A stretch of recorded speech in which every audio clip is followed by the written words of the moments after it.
আমার মুসলমান ইমামদারেরা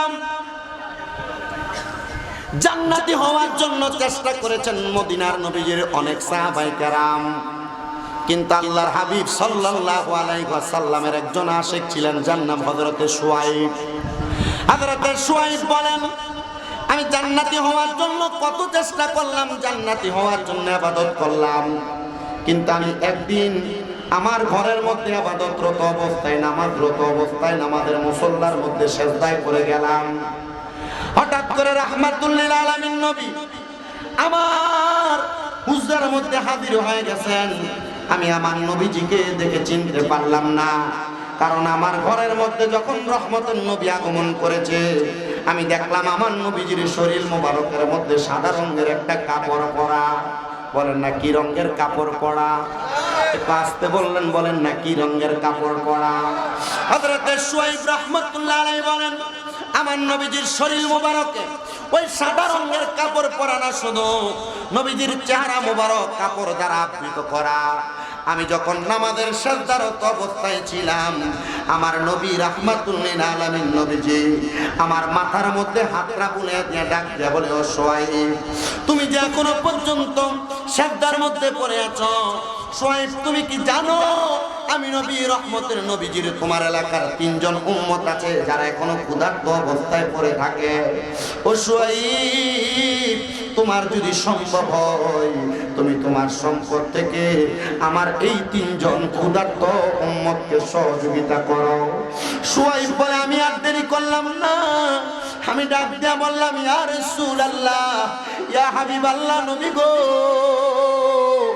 আমি তো আপনার ওই 3 জন উম্মতকে চিনি না, তাহলে আপনার ওই 3 জন উম্মতকে আমি কেমনে খুঁজে খুঁজে বের করব? আমার নবী ডাক দিয়ে কয়, শুআয়ব, ওই উম্মতদেরকে বের করার একটাই মাত্র কারণ, দেখবা মসজিদের মধ্যে সর্বপ্রথম আমার ওই উম্মত 3 জন আগে আগে প্রবেশ করে, আর আমার ওই 3 জন উম্মত মসজিদ থেকে যখন বের হয় তখন সবার আগে মসজিদ থেকে বের হয়। ওই ব্যক্তি ডাক দিয়ে, ইয়া রাসূলুল্লাহ, আপনি নবীর সুন্নত মসজিদের মধ্যে যেই ব্যক্তি আগে প্রবেশ করে সে যেন পরে মসজিদ থেকে বের হয়, কিন্তু তারা নাকি আপনারা আশেক, তারা মসজিদের মধ্যে সবার আগে প্রবেশ করে কিন্তু আবার সবার আগে বের হয়ে যায়। কারণটা কি বলবেন নি গো নবী? আমার নবীজি হযরতে শুআয়বকে ডাক দিয়া বলে, ওগো আমার শুআয়ব, তারা একটা কারণে আগে যায়, তারা যেন আমি নবীর সুন্নত পালন করতে পারে একটা কারণ, আর তারা আগে বের হয় আর একটা কারণে। তারা চিন্তা করে মসজিদের বাহিরে যদি কোনো আল্লাহ পাক রব্বুল আলামিনের বান্দা তারা মসজিদের মুসল্লিদেরকে কোনো হাদিয়া প্রদান করে, ওই হাদিয়াগুলা গ্রহণ করার জন্য তারা আগে আগে মসজিদ থেকে বের হয়ে যায়।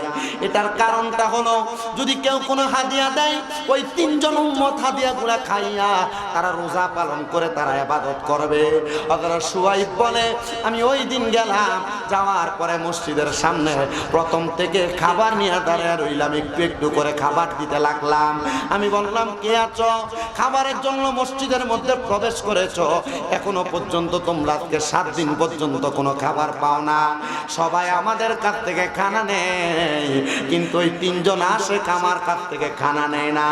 আমি সারাদিন মসজিদের দরজায় খানা দিতে লাগলাম, দিতে দিতে দিতে দিতে দিতে দিতে অনেক খানা আমি প্রদান করলাম, কিন্তু আমি রাত্রবেলা আবার নামাজের মুসল্লার মধ্যে দাঁড়াইলাম।